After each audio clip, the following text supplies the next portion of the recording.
নিজেকে নিজের মতো করে গুছিয়ে নেওয়া এক প্রকার প্রশান্তি। কোনো কিছুর প্রতি প্রত্যাশা নয়, কোনো অভিযোগ নয়। এই পৃথিবীর কোলাহল থেকে নিজেকে সরিয়ে নিজের অস্তিত্বের গভীরতায় হারিয়ে যাওয়া। সব আশা হারিয়ে গেলে মানুষ আর কারো শিকলে নয়, সে তখন পুরোপুরি মুক্ত। হ্যালো এভরিওয়ান, আসসালামু আলাইকুম। কেমন আছেন সবাই? বাংলাদেশি ব্লগার লিপি চ্যানেল থেকে আমি লিপি আমার লাইফের নতুন আরেকটি লাইফস্টাইল ব্লগ নিয়ে আপনাদের মাঝে হাজির হয়ে গেলাম। আশা করছি যে যেখান থেকে আমার আজকের ভিডিওটি দেখছেন সবাই সুস্থ আছেন, ভালো আছেন এবং নিরাপদে আছেন।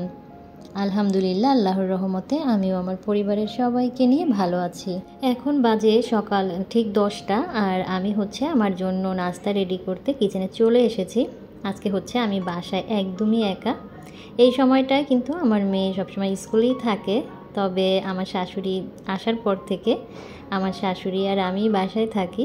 তবে আজকে কিন্তু বাসায় কেউ নেই, শুধু আমি একা।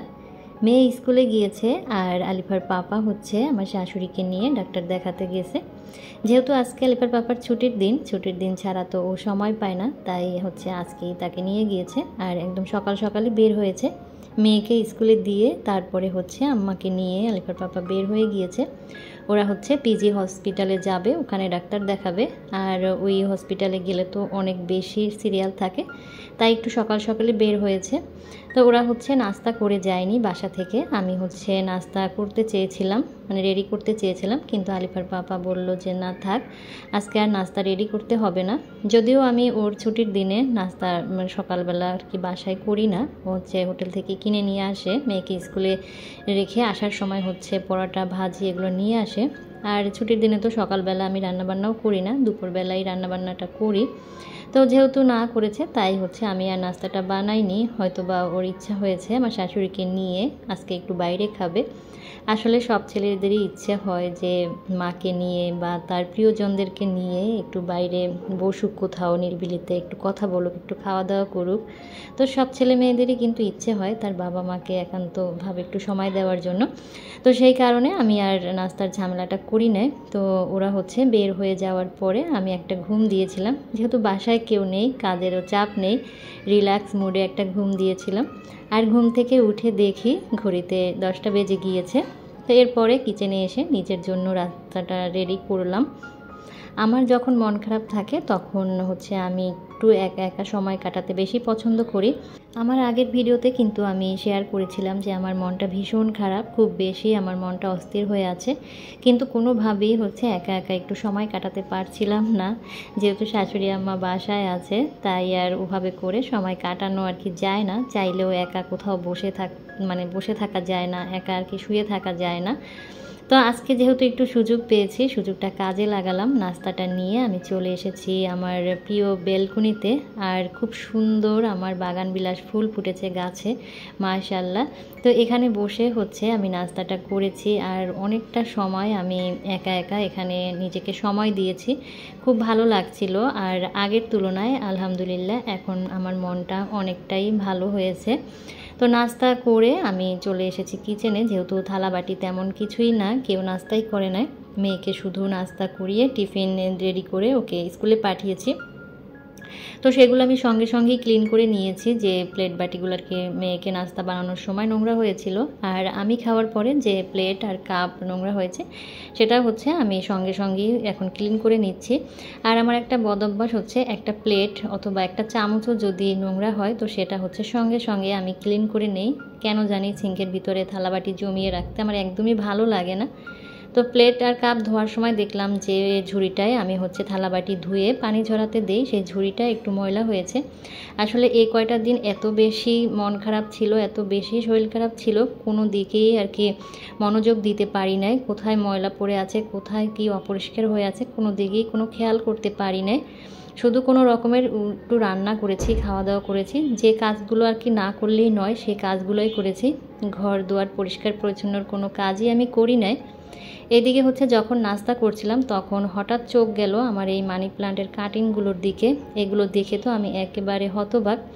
এই মানি প্লান্টের কাটিংগুলো পানিতে করে আমি যখন গ্রামে যাই তখন বেলকনিতে রেখে গিয়েছিলাম। তো এগুলো আসার পরে আমি আর ধরিই নাই, যে গাছগুলোকে আমি সন্তানের মতো আগলে রাখি, সন্তানের মতো যত্ন করি, আর সেই আমার প্রিয় গাছগুলো আমার অবহেলায় কী অবস্থা হয়ে গিয়েছে দেখে ভীষণ মন খারাপ হয়েছিল। গাছগুলোর গোড়ায় কোনো পানিই ছিল না, পানি একদম শুকিয়ে গোড়াগুলো শুকিয়ে গিয়েছে, গাছগুলো নেতিয়ে গিয়েছে, দেখে ভীষণ কষ্ট পেলাম।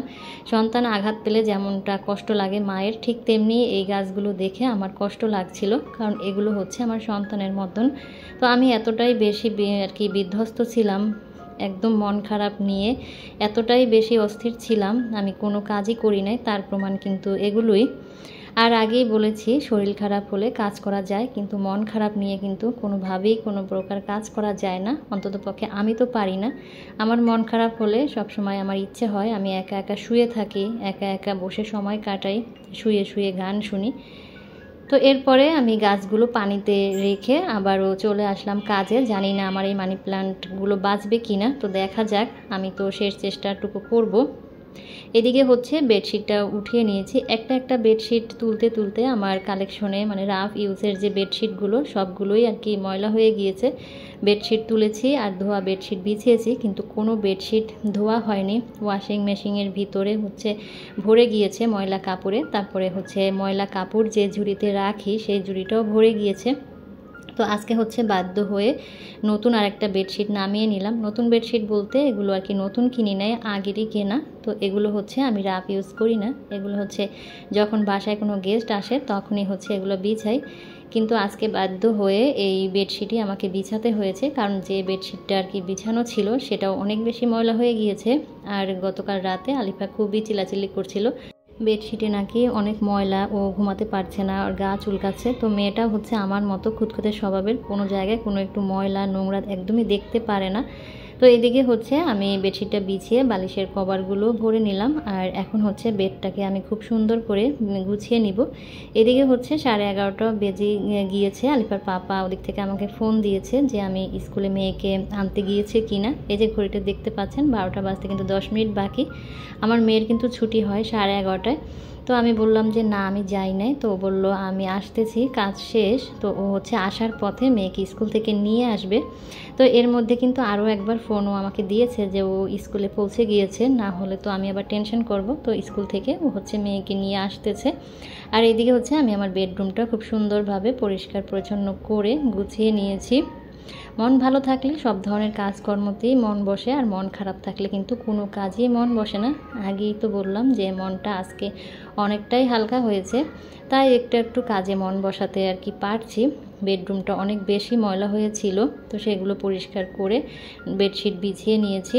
আর যেদিন বেডের বেডশিট চেঞ্জ করা হয় সেদিন কেন জানি আমার কাছে বেডরুমটা অন্য রকমের একটা সৌন্দর্য মনে হয় কি ফুটে ওঠে, অন্যরকম একটা ভালো লাগা কাজ করে। তো যাই হোক, এরপরে আমি আবারও চলে এসেছি কিচেনে। গতকাল হচ্ছে কিছু আদা আমি ছিলে কুচিয়ে রেখেছিলাম, তো সেগুলো হচ্ছে আজকে ব্লেন্ডার করে নিয়েছি। আর এগুলো আমি বড় স্টিলের প্লেটে রেখে তারপরে ডিপ ফ্রিজে রেখে দিব। তো এই কাজগুলো করতে করতে বরাবরের মতো ছোট্ট সেই রিকোয়েস্টটা আপনাদের করে নিচ্ছি।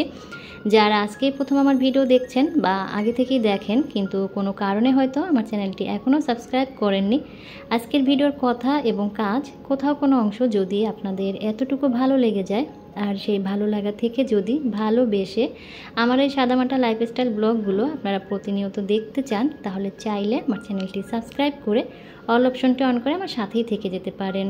ভিডিও দেখার পরে ভিডিও কেমন লাগলো অবশ্যই কমেন্টস করে আমাকে জানাবেন। আর অবশ্যই মনে করে প্লিজ ভিডিওতে একটা লাইক দিবেন। ভিডিওতে লাইক না দিয়ে কিন্তু কেউ বের হবেন না। যারা আমাকে প্রথম থেকে সাপোর্ট করছেন, আমার ভিডিওগুলো ভালোবেসে দেখছেন, সুন্দর সুন্দর কমেন্টস করছেন, তাদের প্রতি রইল অন্তরের অন্তঃস্থল থেকে দোয়া ও ভালোবাসা। এইদিকে হচ্ছে আলিফার পাপা আসার সময় কিছু গরম গরম জিলাপি নিয়ে আসছে। গরম গরম জিলাপি খেতে আমি আর আলিফার পাপা অনেক বেশি পছন্দ করি। তো সবাইকে হচ্ছে গরম গরম জিলাপিগুলো আমি দিয়ে দিলাম, আমিও খেয়েছি। তো এরপরে চলে আসলাম রান্নাবান্না করার জন্য। আজকে হচ্ছে আমি দেশি মুরগির মাংস আলু দিয়ে ঝোল করব, আর সেই সাথে হচ্ছে সাদা পোলাও রান্না করব, আর হচ্ছে বেগুন ভাজি করব। পোলাওয়ের সাথে বেগুন ভাজিটা খেতে আমার খুব বেশি ভালো লাগে। তো প্রচুর পরিমাণে গরম পড়ছে কিন্তু, আর আজকের আবহাওয়াটা কিন্তু খুব সুন্দর, বাইরে একদমই ঝকঝকে রোদ উঠেছে, সেই সাথে কিন্তু প্রচণ্ড পরিমাণের গরম। আলিফার বাবা জিলাপির সাথে আইসক্রিমও নিয়ে আসছিল, তো আমি হচ্ছে রান্নার ফাঁকে বারান্দায় এসে আমি আইসক্রিম খাচ্ছি আর আকাশ দেখছি। আর রোদ থাকলেও বাইরে খুব বাতাস ছিল। এদিকে হচ্ছে চুলায় মাংসটা রান্না হচ্ছে, আর আমি হচ্ছে রাইস কুকারে পোলাওটা বসিয়ে দিয়েছিলাম। দেখতেই পাচ্ছেন মাশাআল্লাহ, রাইস কুকারেও কিন্তু খুব সুন্দর ঝরঝরে পোলাও আমি রান্না করেছি। এরপরে হচ্ছে বেগুনগুলো ভাজি করে নিয়েছি। এরপরে আমি আর আলিফার বাবা মিলে আজকে পুরো বাসাটাকে পরিষ্কার করেছি। এরপরে শাওয়ার করে নিয়েছি, আর এখন হচ্ছে আমরা খাওয়া দাওয়া করব সবাই মিলে। আর এরই মধ্যে আমার একটা ফোন এসেছে ডেলিভারির জন্য। আমার একটা পার্সেল ছিল, অনেক দিন পরে অনলাইনে আমি একটা পার্সেল অর্ডার করেছি, তো সেটাই হচ্ছে নিয়ে আসবে, সেজন্য আমাকে ফোন দিয়েছে। তো অলরেডি কিন্তু পার্সেলটা আমি রিসিভ করেছি। তো আমি হচ্ছে এখন পার্সেলটা আনবক্সিং করব আপনাদেরকে সাথে নিয়ে। ভাইরাল একটা অনলাইন পেজ থেকে আমি একটা ভাইরাল কিচেন প্রোডাক্ট অর্ডার করেছিলাম, তো সেটাই হচ্ছে আমার হাতে আজকে পৌঁছেছে। আর পার্সেল আসার সাথে সাথে আমার চেয়ে আমার মেয়ে বেশি এক্সাইটেড থাকে সেটা কখন দেখবে, সেটা হোক আমার জিনিস বা সেটা হোক ওর জিনিস, মানে যাই হোক সেটা দেখার জন্য ও অনেক বেশি এক্সাইটেড থাকে। তো সঙ্গে সঙ্গেই পার্সেলটা এনে আমরা চলে এসেছি এটা আনবক্সিং করার জন্য মা মেয়ে। তো এখানে হচ্ছে আমি একটা কিচেন অর্গানাইজার অর্ডার করেছিলাম, অনেক দিনের ইচ্ছা ছিল এই কিচেন অর্গানাইজারগুলো আমি নিব। ছোট একটা কিচেন অর্গানাইজার অর্ডার করেছিলাম, আর সাথে চা নাকি কফি এই ওয়াল স্টিকারটা আমি অর্ডার করেছিলাম। আমার অনেক বেশি পছন্দের, আমার পছন্দের লিস্টে ছিল, কিন্তু কিনবো করে আর কেনা হচ্ছিল না। তো এরই মধ্যে তো আমি একটা কিচেন অর্গানাইজার ফার্নিচারের দোকান থেকে নিয়েছি, তো এর জন্য আর আমি কোনো কিচেন অর্গানাইজার অর্ডার করি না। তো দেখলাম এই ছোট কিচেন অর্গানাইজারটা খুব আমার প্রয়োজন, তো প্রয়োজন অনুযায়ী হচ্ছে কিচেন অর্গানাইজারটা আমি অর্ডার করেছি। আর এই কিচেন অর্গানাইজারটা আমি ভাইরাল সেই অনলাইন পেজ অটোমোস বাংলাদেশ সেখান থেকেই নিয়েছি। ওনাদের পেজে কিন্তু খুব সুন্দর সুন্দর এই ধরনের কিচেন অর্গানাইজারগুলো পাওয়া যায়। অনেক আপুরাই কিন্তু ওই পেজ থেকে কিচেন অর্গানাইজার কিনেছেন, তো অবশেষে আমিও কিনে ফেললাম। আর এই ছোট্ট কিচেন অর্গানাইজারটা কেমন হয়েছে অবশ্যই জানাবেন। এটা কিন্তু দুইভাবেই ব্যবহার করা যাবে, তো এটা যখন আমি ডেকোরেশন করব অবশ্যই আপনাদেরকে সাথে নিয়ে করব। আর এই চা নাকি কফি এটা আমি ওয়ালে কিভাবে লাগাবো সেটা নিয়ে একটু টেনশনে আছি। তো কেউ যদি জেনে থাকেন এটা কি আঠা দিয়ে আমি লাগাবো, আমাকে কিন্তু অবশ্যই একটু কমেন্টস করে জানাবেন। তো এইদিকে হচ্ছে সন্ধ্যার নাস্তা রেডি করছি, আর আজকের সন্ধ্যার নাস্তার জন্য আমি ফুচকা বানাবো। ফুচকার জন্য হচ্ছে আমি আলুটা সিদ্ধ করে নিয়েছি, আর এখানে হচ্ছে আমি ধনিয়া পাতা, শসা, কাঁচামরিচ যা যা লাগে সব কিছু হচ্ছে কুচিয়ে নিব। বেশ কয়েকদিন যাবৎ মেয়ে বলছিল ফুচকা খাবে, তো বাইরে থেকে ফুচকা কিনে খাওয়ানোর সাহস আমি পাই না, কারণ বাইরের যে অবস্থা আর এখন যে গরম পড়ছে, আর সামনে হচ্ছে আমার মেয়ের পরীক্ষা, এই সময়ে আমার একটু খুব বেশি টেনশন কাজ করে যে এই বুঝি ও অসুস্থ হয়ে গেল, এই বুঝি ওর কোনো কিছু হলো, শরীর খারাপ হলো। তো এই কারণে হচ্ছে আমি বাসায় একদম আজকে বাহিরের মতো ফুচকা রেডি করে ওকে দিব। আর ফুচকাগুলো কিন্তু আমি ভেজে ভিতরে পুর দিয়ে দিয়েছি, আর টকটা কিন্তু অফ ক্যামেরাতে আমি বানিয়ে নিয়েছি। টকটা মাশাআল্লাহ অনেক মজা হয়েছিল। আমার মেয়ে আমার হাতের এই টকটা অনেক বেশি পছন্দ করে। তো আগেই তো বলেছি আজকে একদম দোকানের মতো পারফেক্ট ফুচকা রেডি করব। তো উপর থেকে হচ্ছে আমি শসা কুচি দিয়ে দিয়েছি, আর হচ্ছে এখন ডিম গ্রেট করে দিয়ে দিব। চাইলে কিন্তু আপনারাও এভাবে ঝটপট আলু দিয়ে ফুচকা বানিয়ে একদম দোকানের মতো করে পরিবেশন করে সাজিয়ে গুছিয়ে খেতে পারেন। এই তো মাশাআল্লাহ আমার ফুচকা রেডি হয়ে গিয়েছে। তো কে কে ফুচকা খেয়েছেন সেটা কিন্তু অবশ্যই আমাকে কমেন্টস করে জানাবেন, আর কে কে ফুচকা না খেয়ে চলে গিয়েছেন সেটা কিন্তু আমি কমেন্টস না পেলেই বুঝতে পারবো। তো ফুচকা দেখে আবার অনেকের কিন্তু জিভে জল চলে আসছে আমি জানি। তো ফুচকা খেতে খেতেই আপনাদের কাছ থেকে আজকে বিদায় নিব। সবাই সুস্থ থাকবেন, ভালো থাকবেন, দেখা হবে নেক্সট ভিডিওতে। আল্লাহ হাফেজ, আসসালামু আলাইকুম।